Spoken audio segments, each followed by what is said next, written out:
What's up, fam? It's Tanya Talk with Tanya J Miller LLC. You guys know we do life, we do leadership, we do it unapologetically on purpose. That means every day we are trying to help you to figure out how to fit the puzzle pieces of life together so you do life right and you do it well.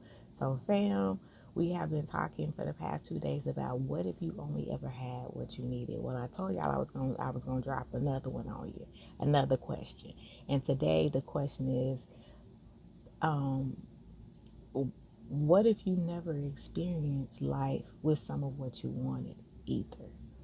You know, I think it's pull back the layer of, um, you know, in these times of challenging situations and circumstances because, you know, that it's it's real right now, um, and I can talk from a financial standpoint about it, and I'll probably do that today and from a different point tomorrow. But,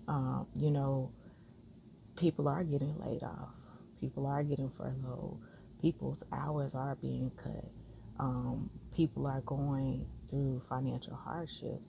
And so, whenever there is some extra, you know, down the road, or if your check hit, you gotta ask yourself, you know, I want to make sure I have what I needed, but I also know what it's like to experience what I want, but I'm going to maybe do it differently this time.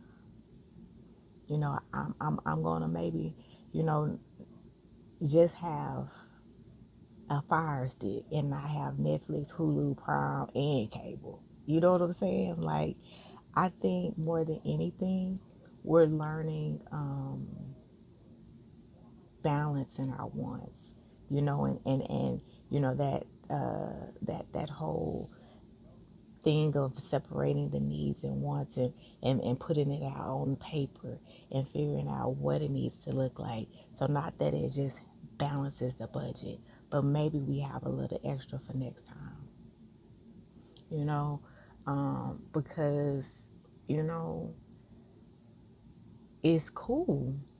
Yeah, it's cool to be able to go out on a date every week, but and you want to go on a date, but do you need to go on a date every week?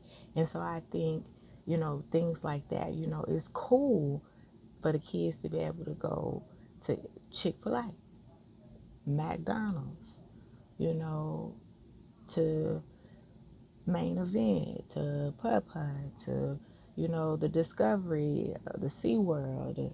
It's cool.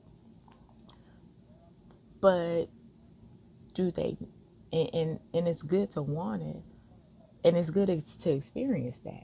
But I think some of where we may even have to go as we go into this cultivated perspective and this life thereafter, um, I think we're going to shift how we see things, and we'll experience some of the wants, but it'll be with proper perspective. It'll be with a cultivated perspective, because you will know you will know what it's not like to experience it, and you will now know what it's like to go back to it, but you'll be able to do it in a way that um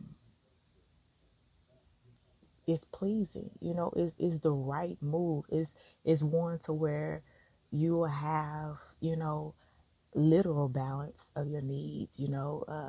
They call it the needs. I can't even think of the name of it. I have to look it up before I go on the next one. But it's literally looking at the needs and wants, and putting them in order and perspective. And so, if nothing else, if I can challenge you as we in the middle of this or the end of it, because we don't know. Everybody's saying something different.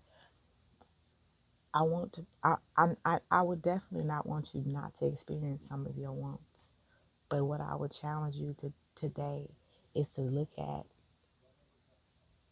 what those wants will look like now with the cultivated perspective of having gone through this and having gone through a couple of weeks, a month without them. Okay?